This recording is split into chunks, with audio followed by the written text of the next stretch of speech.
Israel meradang selesai rumah sakit Soroka di Israel Selatan dihantam rudal Iran pada Kamis 19 Juni. Menteri Pertahanan Israel, Israel Katz mengatakan bahwa akan melenyapkan pemimpin tertinggi Iran Ayatollah Ali Khamenei. Katz menuding Khamenei memberikan perintah untuk menghancurkan rumah sakit dan menyebutnya tak boleh lagi dibiarkan hidup. Terkait serangan tersebut, Netanyahu juga ditanya soal harapannya apakah ingin Amerika Serikat bergabung dalam menyerang Iran. Netanyahu tegas menyatakan bahwa langkah Amerika Serikat membantu Israel adalah hal mutlak yang harus dilakukan. Namun sejauh ini Presiden Amerika Serikat Donald Trump belum memberikan kepastian hukum apakah akan turun membantu Israel. Ia mengatakan keputusannya nanti tergantung dengan kondisi di lapangan.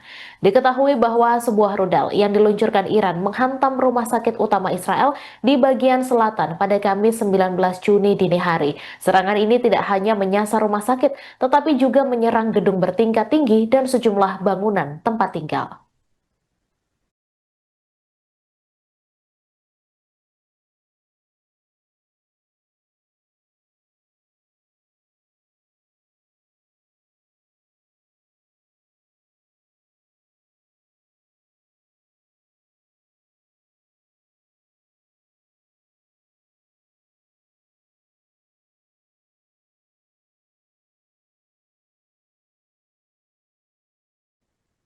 Iran membantah tuduhan Israel yang menyebut pasukannya sengaja menyerang rumah sakit Soroka di wilayah selatan.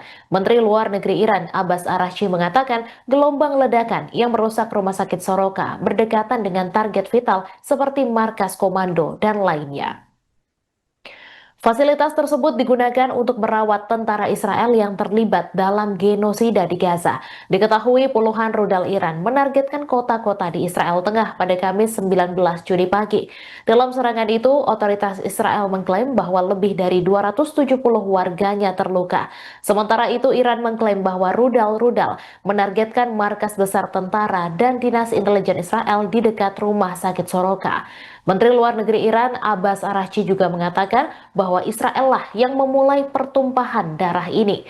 Araghchi menyerukan pada warga Israel untuk mematuhi perintah evakuasi sebelum serangan. Ia juga bersumpah bahwa pasukan negaranya akan menyerang wilayah Israel karena telah membunuh rakyat Iran.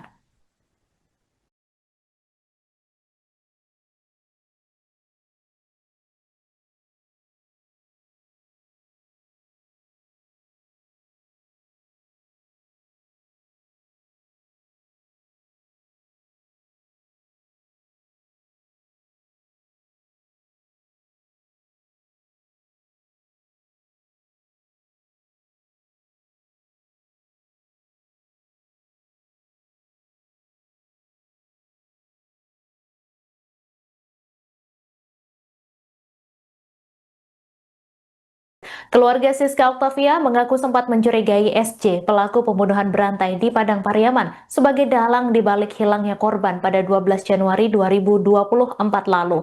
Hal ini disampaikan oleh kakak sepupu korban, Randa Yulianda, saat ditemui di rumah duka pada Kamis 19 Juni kemarin. Menurut Randa, 5 hari setelah Siska dinyatakan hilang, pihak keluarga sudah melakukan penggeledahan di rumah SC yang belakangan diketahui menjadi tempat korban dikuburkan. Untuk informasi lebih lengkapnya akan disampaikan langsung oleh wartawan Tribun Padang Afdal Afrianto. Silakan rekan Afdal dengan laporan lengkap Anda. Baik, terima kasih rekan Mas.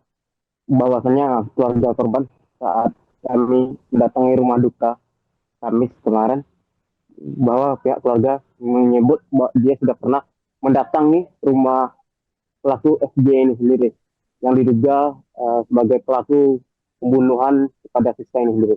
Yang mana pengakuan keluarganya 5 hari setelah Siska ini hilang, yang mana kronologinya Siska hilang pada 12 Januari 2024. Setelah dari laporan itu 5 hari setelahnya itu dia mendatangi atau menggeledah rumah dari SJ ini sendiri. Penggeledahan ini sendiri berawal dari pihak keluarga mencari tahu informasi keberadaan dari Siska ini sendiri ke orang pintar atau dukun. Yang mana dari arahan orang pintar itu sendiri mengarahkan kepada pihak keluarga untuk menggeledah rumah dari SJ ini sendiri. Namun saat penggeledahan pada malam hari itu sendiri, didampingi oleh perangkat desa di sana, pihak keluarga sudah menggeledah tapi tidak menemui Siska ini sendiri. Dan selain itu saat penggeledahan ini sendiri juga didampingi oleh SJ. Dan SJ bersandiwara seolah-olah dia tidak menyembunyikan si Siska ini atau korban ini sendiri. Dan sampai akhirnya penggeledahan itu selesai karena saat itu pukul 2 dini hari, ibu dari pelaku ini sendiri menangis ya. Karena ketakutan melihat keramaian orang di rumah ini sendiri. Dan saat itu dari SJ ini sendiri juga sempat menyebutkan di lokasi penemuan jenazah itu atau sumur dekat dapurnya itu dia bilang pada keluarga dari Siska ini sendiri tidak menyangka bahwasannya kerabatnya berada di dalam rumah itu sendiri. Sekian, Mike. Baik, terima kasih rekan Afdal Afrianto, wartawan Tribun Padang atas laporan Anda. Selamat kembali bertugas. Jadi kita sempat berpikir Siska ini korban juga kekerasan susila. Iya, awal pemikiran awal sama kan memang di kekerasan susila di orang-orang yang orang lain tidak bertanggung jawab kan. Soalnya nado menyangkut sampai kasinan loh, tersangka nyonya loh. Dan sempat curiga ke Wanda. Ya, seminggu 5 hari sesudah jika bilang bang awak pergi bersama menggeledah rumah itu. Wanda bang. Iya. Soalnya istilahnya aduh orang kampung lah, orang mistis, ada orang pandai bang menjadian. Curi pacarnya ini di rumah tuh. Jadi sempat jam 2 malam bang awak berenang orang kasinan sama wali ketua pemudanya. Nah, jadi Pak Iwa ke dalam rumah tuh, tapi sampai ruang tamunya bang awak geledah kamarnya. Soalnya induk itu nangi-nangi kan. Nah, jadi awak mendatangi rumah orang tengah malam bang. Tapi ketua pemuda, bergeledah lah.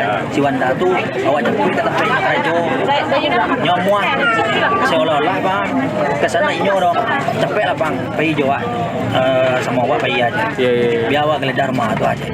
Jadi sampai ruang tamu itu awak geledah dan sampai ke dalam dapur saya disambutnya nih itu dapur bang semua bang tuh semua bang itu tapi tidak betul ke situ ya. Iya, itu lain nunjukannya. Iya, itu kamar punya bang ya dapur aja semua aja. Jadi induk ede menangis kacang-kacang tuh. Oh tapi warga kok tuh lain mereka sangka-sangka. Jadi emaknya timbul bang, pai menggeledah tuh. Emaknya dulu sini lo.